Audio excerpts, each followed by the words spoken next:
Que bom participar mais de um evento da JavaSé, né?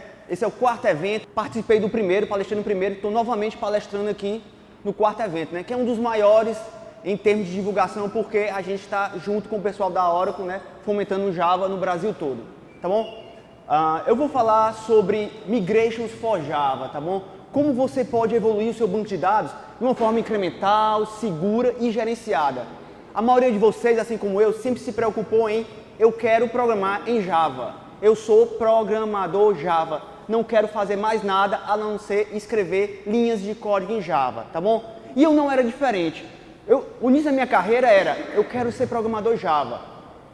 Requisitos, falar com o cliente, né? Se preocupar com o banco de dados, onde a aplicação vai ser colocada nas nuvens, no servidorzinho debaixo da mesa do meu chefe, numa máquina mais parruda, tá bom? Eu não me preocupava. Eu só queria saber de frameworks. Cada dia saía um framework diferente, a cada dia eu queria me atualizar.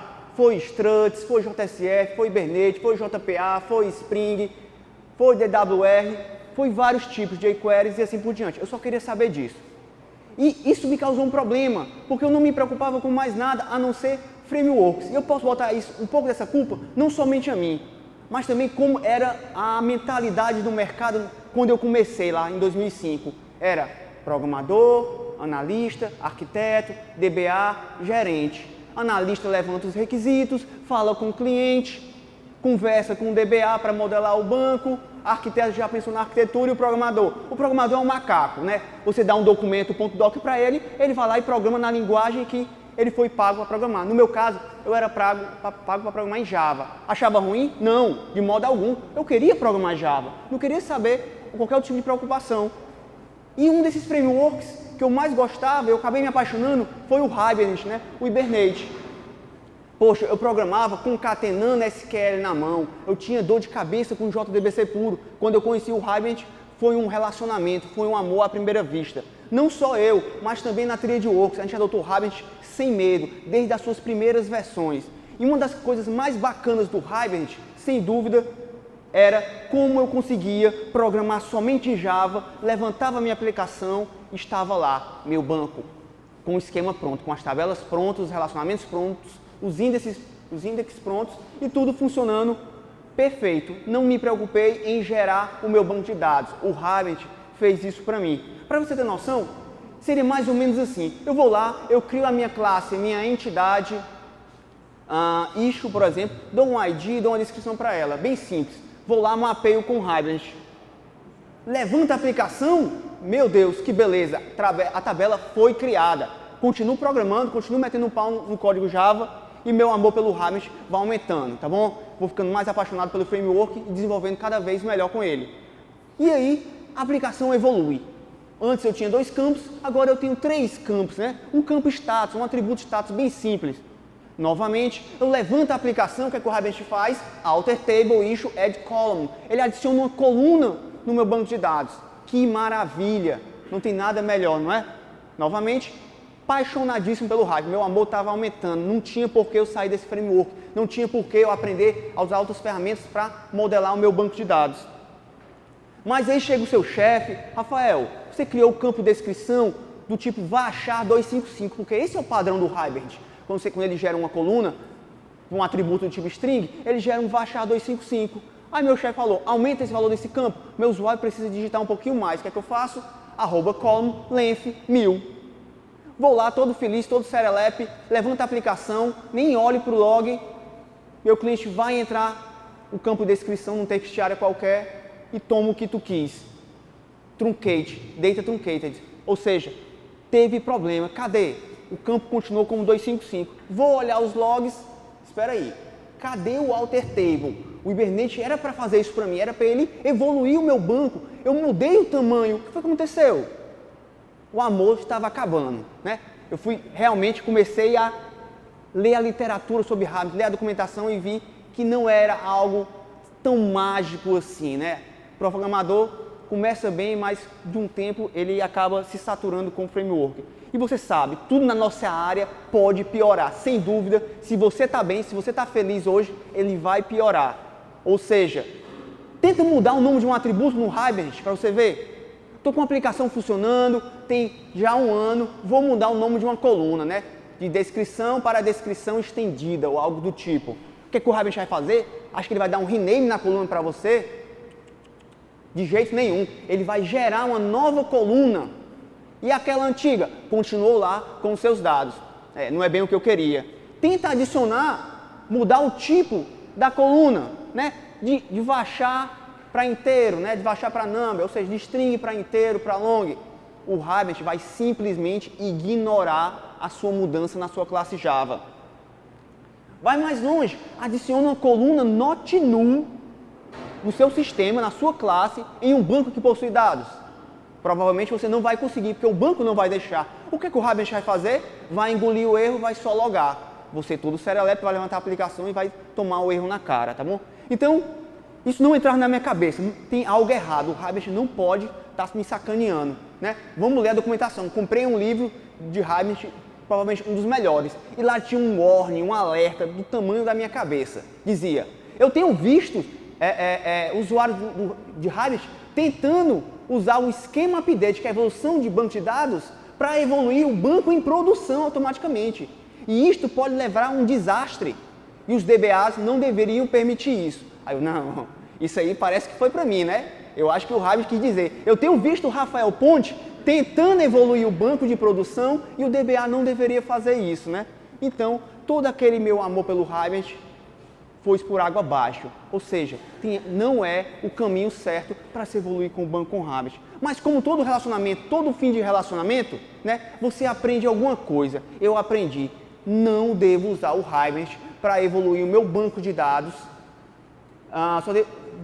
durante a vida do meu software. Só devo usar o Hibernate no início que eu estou desenvolvendo meu software, quando eu quero velocidade, quando eu quero produtividade, para colocar a primeira versão da minha aplicação no ar. Depois que eu colocar a primeira versão da aplicação no ar, eu tenho que procurar soluções melhores. E com certeza o Hibernate não é uma dessas. E era tanta dor de cabeça que eu passava mais tempo corrigindo o banco na mão. Porque eu evoluía a minha classe Java e o banco quebrava em produção. Quebrava na minha máquina de desenvolvimento. Quebrava no meu banco de teste. O que eu fazia? Script na mão. Abria lá o workbench no MySQL, mandava um comando para consertar na minha máquina. Consertava no meu banco de teste. Consertava em produção. Mas aí chega aquele seu amigo estagiário. Cara, a minha tela quebrou. Por quê? Porque eu não passei o script de correção para quem? Para o meu estagiário. Chega o seu outro membro da equipe e fala, e o meu banco, esqueceu, Rafael? E aí? Tenho que passar por e-mail o script para ele corrigir o banco. E fica nessa briga. Corrige, repassa banco para cá, repassa script para lá. E no final, eu nem sei mais em que versão eu tenho em produção, em que versão eu estou rodando, qual o meu estagiário e qual o outro membro da equipe está rodando. Está uma bagunça, né? Uma macarronada. Isso tem algo muito errado. Está muito caro evoluir banco. Evoluir código Java está fácil, existem várias práticas para isso. Mas o banco está me dando mais trabalho do que eu gostaria. Está muito mais caro. Eu preciso de uma solução que me ajude a evoluir o banco de maneira sustentável, segura, incremental, né? E que eu consiga repassar isso para toda a minha equipe.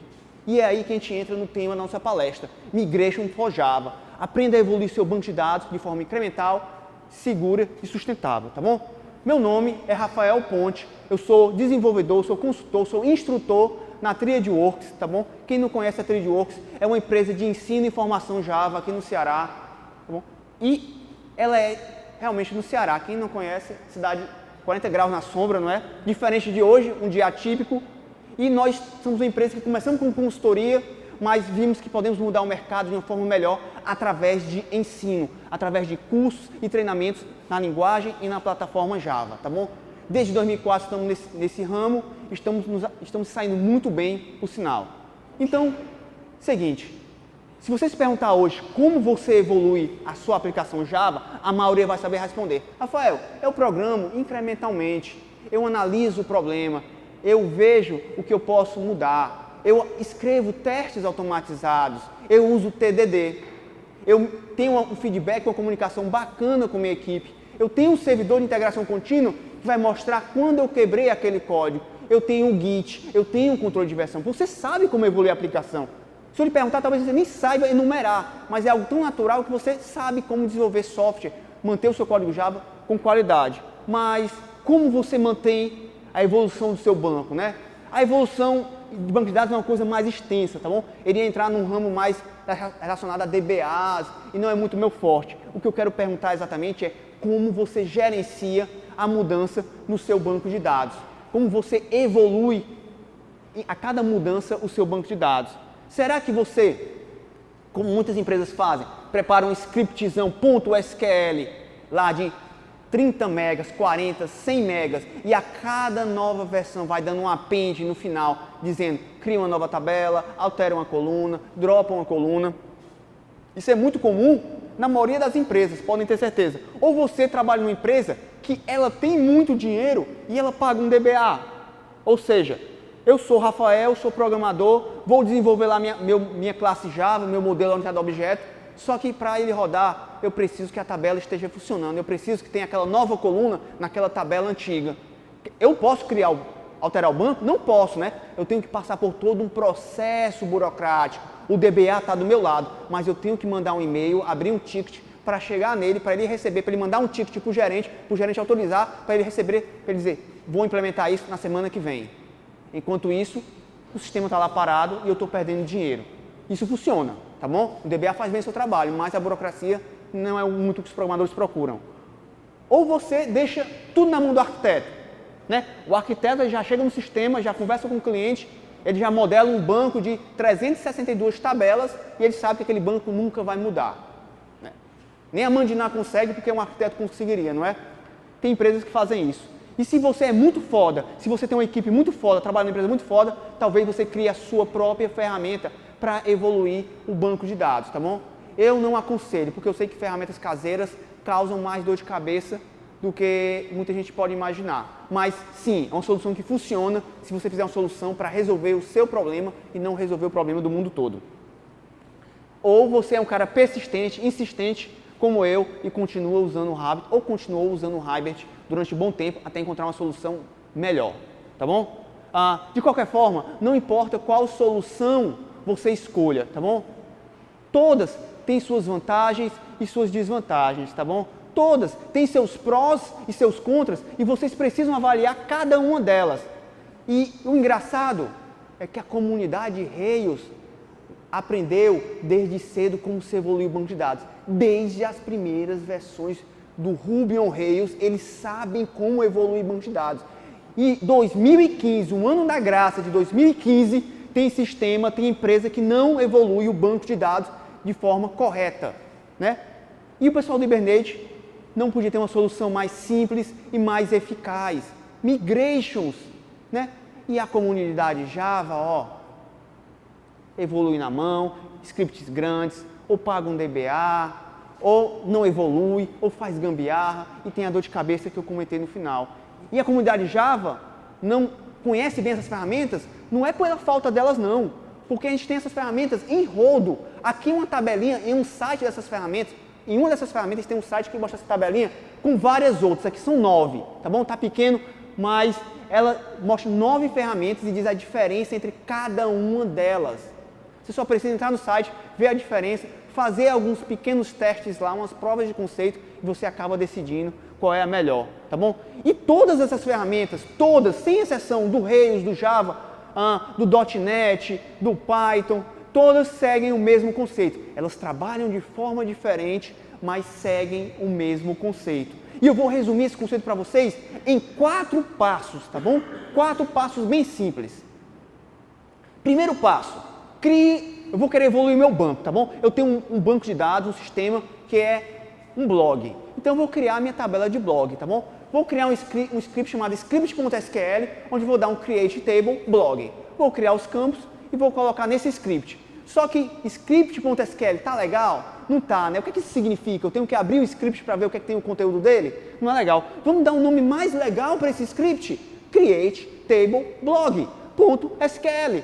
Perfeito, Rafael. Agora, olhando para o código, olhando para o nome da classe, eu já entendo o que ela faz. Já é uma documentação, né? Porque código é uma documentação para desenvolvedor.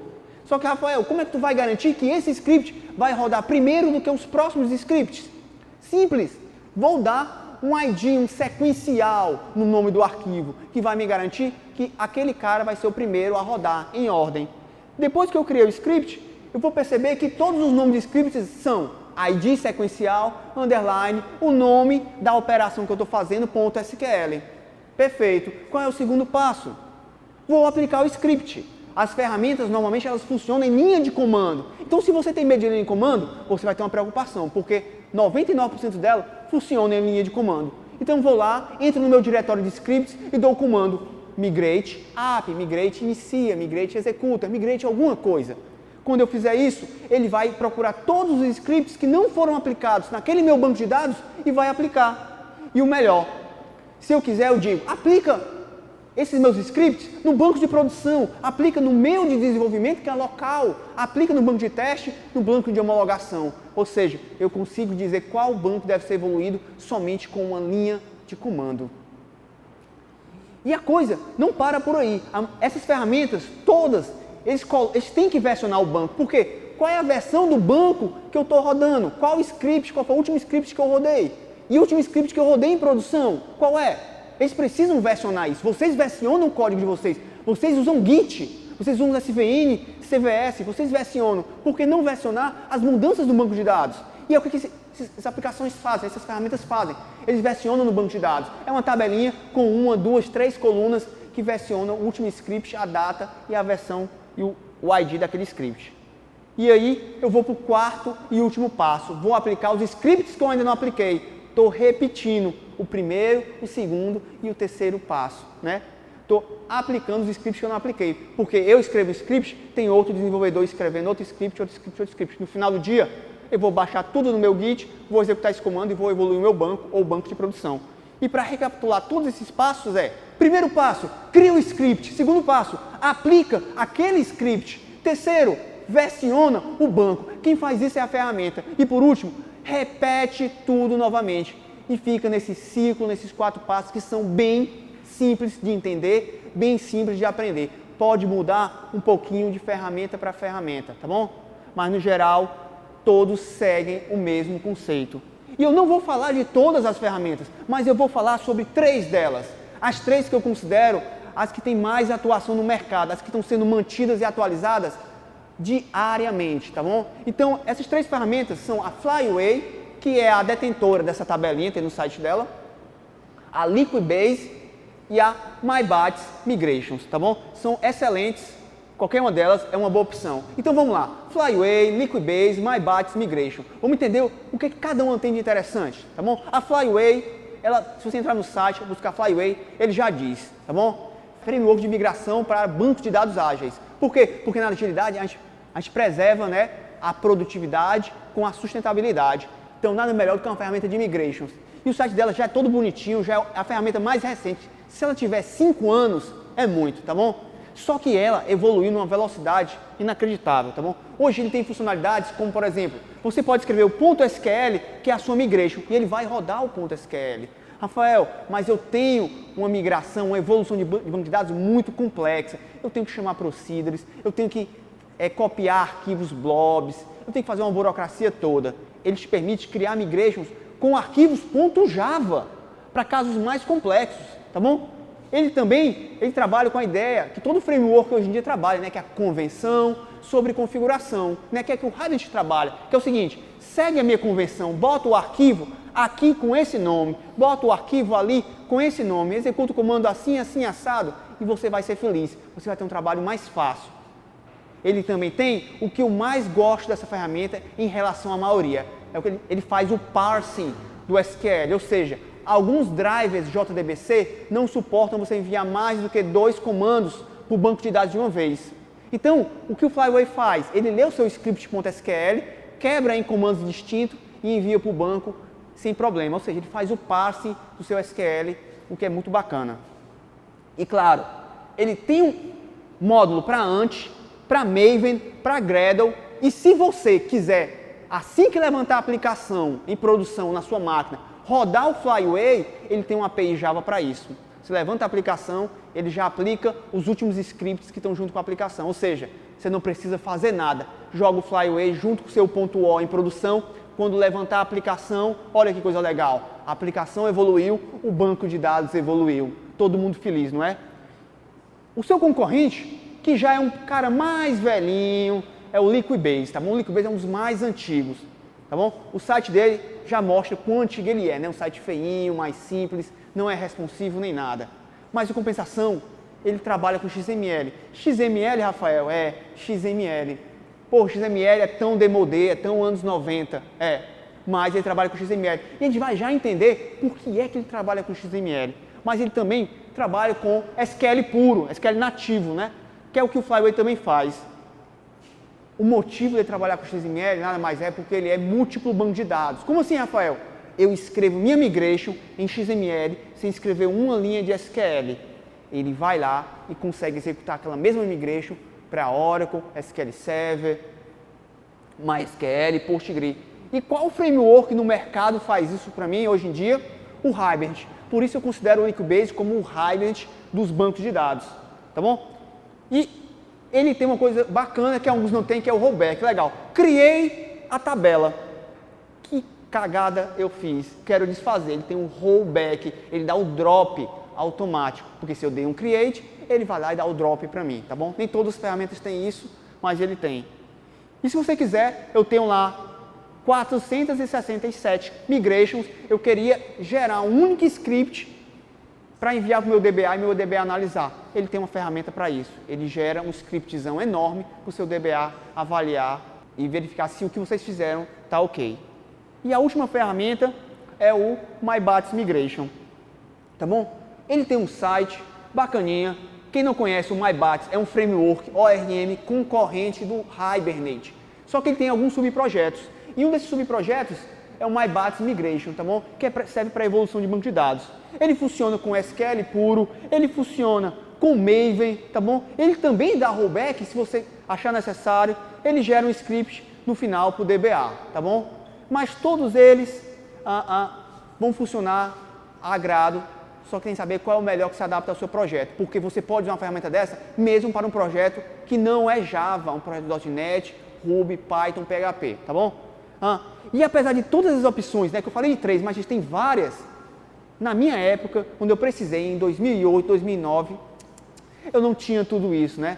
Então, a TriadWorks acabou adotando o MyBats Migration, porque foi o que estava mais bem mantido na época, tá bom? Só que todas elas, inclusive o MyBats Migration, trabalham via linha de comando, né? Então, quando você tem uma equipe heterogênea, desenvolvedor usa Windows, mas esses aqui são mais hipsters, né? Eles usam macOS, esses aqui são mais hackers, né? Eles usam Linux. Você tem aquela equipe bem heterogênea, fica complicado rodar a linha de comando. Um roda um ponto .bat, um ponto .sh, até funciona, mas aí começam problemas que cada sistema operacional tem, como encode, né? O Windows usa um encode, o Mac usa um, o Linux usa outra. Algumas procedures, no meu caso, não compilavam quando eu rodava a migration pelo Windows, mas no Linux e no macOS sim. Então, para evitar essa dor de cabeça que a gente teve em alguns clientes, a gente viu que a gente podia resolver esse problema de uma maneira que deixasse um ambiente homogêneo, né? Então, a gente da Triad foi lá e criou um script antes em cima do MyBats Migration para simplificar a vida de todo mundo, tá bom? Então, a gente usou esse script na TriadWorks e usou em praticamente todos os nossos clientes. Quem quiser ver esse script em antes, basicamente está no nosso GitHub, acessem lá, tem um script que a gente usa até hoje. Mas aí, tinha um consultor na época da TriadWorks que estava trabalhando em um projeto Gradle e ele falou, eu não vou usar isso. Antes é XML é anos 90, eu não sou anos 90. Então ele foi lá e criou um plugin para Gradle, tá bom? O Marcelo Diniz, o plugin dele é até melhor escrito do que nosso script antes, ele é melhor mantido e eu aconselho para quem trabalha com Gradle, né, que é o concorrente do Maven, dar uma olhada no script do plugin, tá bom? Como eu disse, ele é um cara que não gostava muito de antes. Mas aí, Rafael, entra no GitHub dele, acessa e você baixa o projeto, tem um README lá e você vê como utilizar. E eu garanto, funciona na minha máquina, funciona na máquina do Antos, funciona no servidor da TriadWorks, funciona nos nossos clientes. Vá lá sem medo que vai dar certo. Ou seja, Rafael, o MyBats Migration funciona para Maven, funciona para Ant e funciona para Gradle. Perfeito. Você tem várias opções com o MyBats Migration e fica a seu critério. Se você quiser ir para a linha de comando, você pode ir também. Então, Rafael, de todos esses, os 3 principais você falou, Flyway, Liquibase e MyBats Migration. Qual eu devo escolher? Novamente, a pergunta básica que se responde na nossa área é tudo depende. Tem que analisar seu projeto, tem que analisar como a equipe trabalha, é uma equipe heterogênea. A aplicação é Java? Qual é o banco de dados? É multibanco a minha aplicação? É bom analisar cada um para descobrir qual é a melhor ferramenta para o seu projeto, tá bom? Mas então, Rafael, já tenho o Migration, já posso evoluir o meu banco de dados de forma incremental? Pode, não só incremental como sustentável, tá bom? Mas só a Migrations sozinha não vai resolver todos os problemas do mundo na evolução do seu banco, tá bom? É interessante que você melhore o processo, melhorar o processo da equipe. Provavelmente muitos já melhoraram, mas com relação a banco, esse processo tem que ser um pouquinho mais cuidadoso, tá bom? E como é que eu faço para melhorar esse processo? A primeira coisa, mexe um pouco com o cultural, né? Sabe que o processo mexe com um pouco a parte cultural, não existe mais aquele cara na equipe que é o cara que vai cuidar do banco. Ah, na minha equipe de 10 desenvolvedores, só quem mexe no banco é o Michel Teló. Não dá para o Michel Teló sozinho cuidar do banco de dados, tá bom? A responsabilidade é da equipe. Todo desenvolvedor é responsável por evoluir seu banco. Você não é responsável por criar uma classe Java? Por criar uma página? Um JSF, um XHTML da vida? As consultas com o banco? Não é você que vai mapear as entidades do Harvest? Por que você não cria o banco? Todo desenvolvedor tem que modelar, tem que analisar, tem que programar, tem que testar, tá bom? E a Migration implica nessa cultura, tá bom? Então, lembre-se, não tem um arquiteto que vai cuidar do banco, não tem um DBA, não tem um programador sênior, todo mundo é responsável pela evolução do banco. Outra dica importante é, Rafael, estou com a minha Migration, não está funcionando, mas eu coloquei no Dropbox. O que é que adianta? O que é que adianta eu colocar no Dropbox? O que é que adianta eu colocar no diretório compartilhado? O que é que adianta eu deixar na minha máquina que eu sou responsável? Código tem que estar em um único lugar, tem que estar no controle de versão, seja Java, Ruby, .NET, PHP, Migrations, porque evolução de banco é código de desenvolvedor e código de desenvolvedor tem que estar no controle de versão. Tudo bem?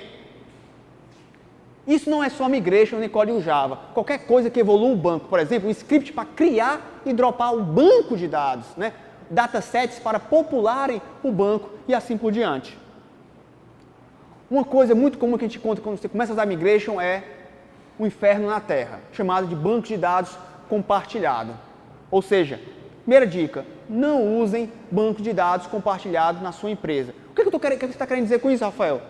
Eu estou na minha empresa, eu tenho vários desenvolvedores e todo mundo aponta para um único banco, para um único esquema.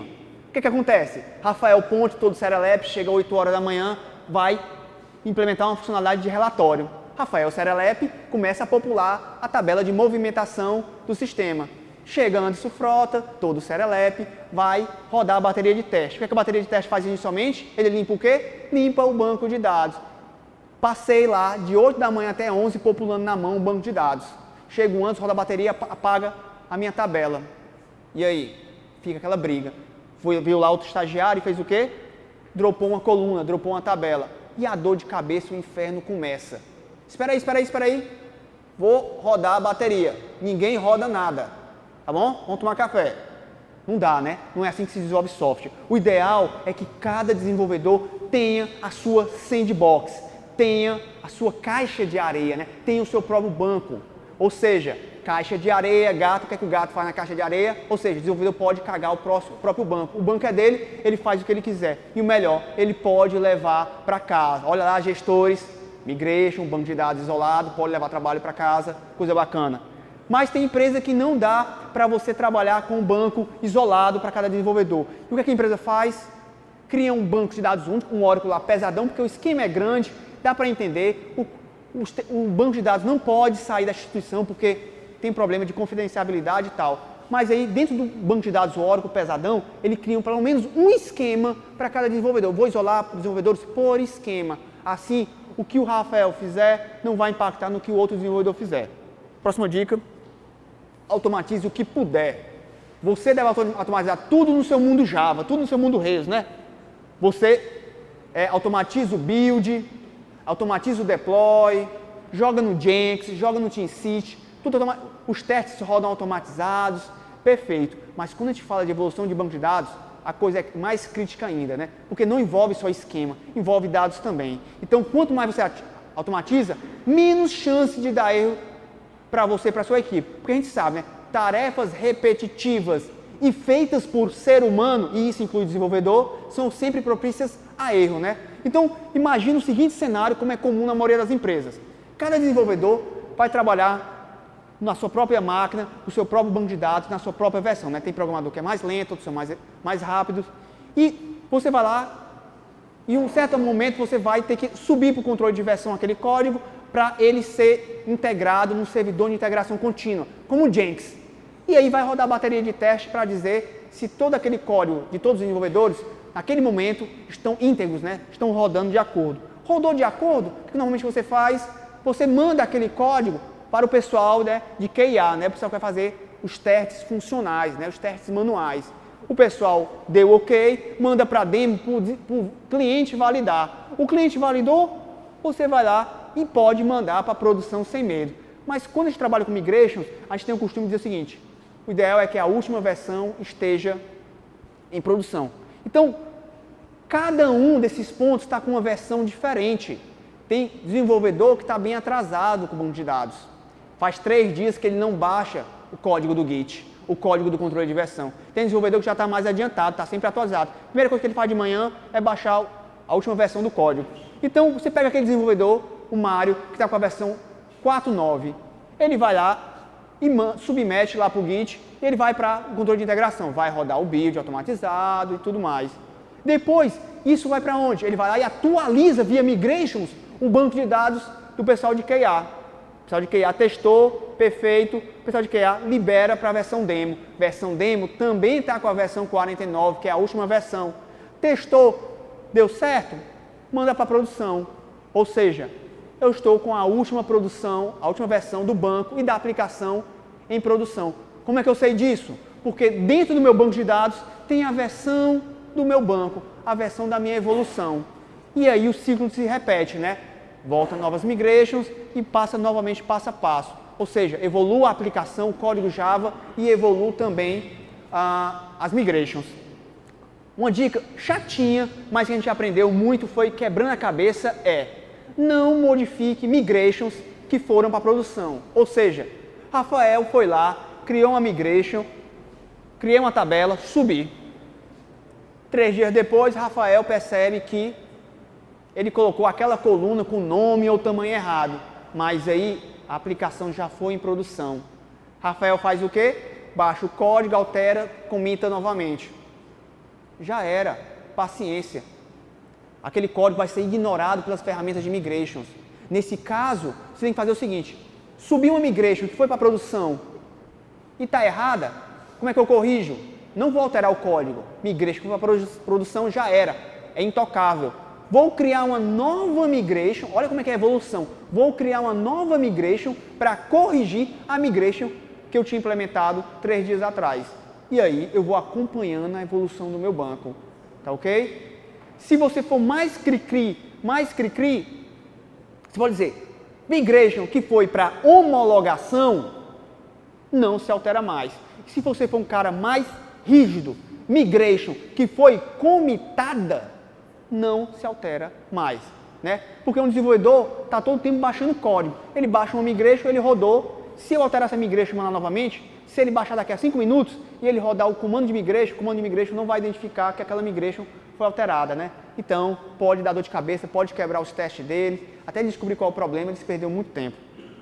Outra dica importante no geral, né? Grandes mudanças, pequenas migrations. A gente aprende isso quando desenvolve, com a orientação a objeto é o seguinte: em vez de programar tudo de uma vez, programe passo a passo, incrementalmente, tá bom? Assim você enxerga o que houve, ou seja, em vez de criar uma migração de tabela em um único script de 2.000 linhas, vou quebrar em passos, em 10 migrations. Dessa forma, quando um passo quebrar, eu sei exatamente em que passo ele quebrou, e não só isso, eu sei qual foi a última migration aplicada naquele meu banco de produção. É mais fácil rastrear erro, é mais fácil manter.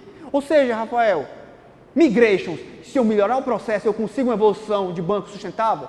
Com certeza você consegue. Mas como eu disse, tudo em software sempre pode piorar. Cedo ou tarde vai piorar. Como assim, Rafael? A maioria das aplicações trabalha assim: eu tenho uma aplicação e eu tenho um banco de dados. Só quem toca nessa aplicação ou nesse banco de dados é a minha aplicação. A minha aplicação. Posso rodar as migrations, posso fazer o que eu quiser com esse banco. Só que em muitos lugares, muitas instituições, a vida não são essas flores, tá bom? A vida é mais complicada. É a sua aplicação mexendo no banco e mais 300 aplicações que você não conhece também modificando aquele banco de dados. Isso é muito comum em instituições como um grande banco, uma grande universidade, uma grande secretaria do governo, onde tudo roda batendo cedo ou tarde no banco de dados, né? Aquela mesma tabela que você popula, tem outro sistema alterando, tem outro sistema lendo. Não é tão simples evoluir um banco quando está todo mundo metendo a mão, né? E esse tipo de cenário é muito conhecido como Deus no céu e banco de dados na terra, né? Tudo está no banco de dados. E a gente sabe que o programador Java prefere código, prefere regras de negócio e operações na aplicação Java. Então, evoluir o banco de dados nesse tipo de cenário, vou ser sincero com vocês, é o cenário mais complicado de todos. É o cenário mais caro, mais demorado e mais custoso para fazer. Como assim? Eu vou quebrar esse cenário em 3 fases. Primeiro eu tenho o meu banco de dados original, né? Estou com o banco de dados aqui onde todo mundo acessa, todo mundo mete a mão, né? É uma orgia dos dados. Aí eu quero evoluir uma tabela. Para eu evoluir aquela tabela, primeiro eu tenho que saber quem está mexendo no meu banco de dados, quem está mexendo naquela tabela. Vou conversar com as outras equipes, saber quem lê, quem altera, quem insere, quem usa determinada coluna, quem não usa. Eu tenho que entender. Depois que eu entender, aí é que eu modifico aquele banco de dados. Eu gero um script, uma migration para modificar aquele banco. Depois disso, eu vou aplicar aquilo ali, mas eu não posso simplesmente aplicar. Tem que ter um período de transição. Para eu aplicar aquele drop de coluna, eu não posso simplesmente dropar a coluna que existia. Eu tenho, por exemplo, que mudar o nome da coluna. Eu tenho que criar uma nova coluna e deixar a antiga lá. E não só isso, eu tenho que migrar os dados da coluna antiga para a nova. E não só isso, eu tenho que, de alguma forma, criar uma trigger, um script, uma view, que vai de tempos em tempos mantendo ambas as colunas atualizadas. Porque se eu quebrar aquela coluna antiga, os outros sistemas, as outras equipes vão quebrar. Então tem que ter esse período de transição. Para depois desse período, é que eu digo, agora eu posso dropar aquela coluna que eu criei há 6 meses atrás, porque todas as equipes já acompanharam o meu projeto. Ou seja, eu aplico uma migration, eu tenho que garantir que a minha aplicação vai se adaptar à nova modificação na migration, vai ignorar a modificação antiga. Eu tenho que criar scripts, triggers, views que vão garantir que quem usa aquele código antigo não vai quebrar, para depois, no final de 6 meses, 1 mês, 6 meses, 1 ano, é que eu vou tirar aquela trigger, aquela view que estava mantendo a retrocompatibilidade. E quando eu digo 6 meses, 1 ano, eu não estou esticando não. Você pega uma grande instituição, leva-se 6 meses, 1 ano, para que o fim de uma migration realmente seja concluído. Ou seja, se eu dropei aquela coluna, ela de fato vai ser dropada daqui a 1 ano. Caso contrário, se fica lixo no banco de dados, tá bom? Então, concluindo, coisa rápida, evoluir o banco é mais difícil do que parece. É mais difícil do que evoluir um código Java que está no seu controle de versão. Porque além de se preocupar com o esquema, a estrutura do seu banco de dados, você tem que se preocupar com algo muito mais delicado. Os dados. Evoluir um banco que só roda na sua máquina é maravilha. Tenta evoluir um banco de um cliente que está há 2 anos rodando, que ele tem uma tabela com 5 GB de dados. A coisa não é simples. E um princípio básico quando se trabalha com evolução de banco é não se pode perder dados. Never, jamais, nunca. Porque é crítico. Se você corrompe o dado de uma tabela de um cliente, aí a dor de cabeça é muito maior, tá bom? E apesar de eu usar migrations para me afastar de um único cara que vai ser responsável por manter o banco, como um DBA, é interessante que se eu tenho um DBA na equipe, se eu tenho um cara muito bom em banco de dados, eu aproveite esse cara, porque com certeza ele vai me ajudar a criar melhores migrations, ele vai me ajudar a revisar as migrations, aplicar os índices da forma correta e fazer os passos corretos para eu não ter dor de cabeça, né? Imagine ter que aplicar um índice numa tabela com 5 GB de dados. Vai parar a aplicação, né? Tem que ter alguns cuidados que só um DBA enxerga para você. Então, estude, experimente essas ferramentas, escolha a melhor para o seu projeto. Seja o seu projeto Java, Rails, .NET, PHP, não importa. Essas ferramentas servem para qualquer projeto, tá bom? No final, são linhas de comandos. Elas só foram implementadas com a tecnologia Java, tá ok? Então, muito obrigado. Espero que tenham gostado. Valeu!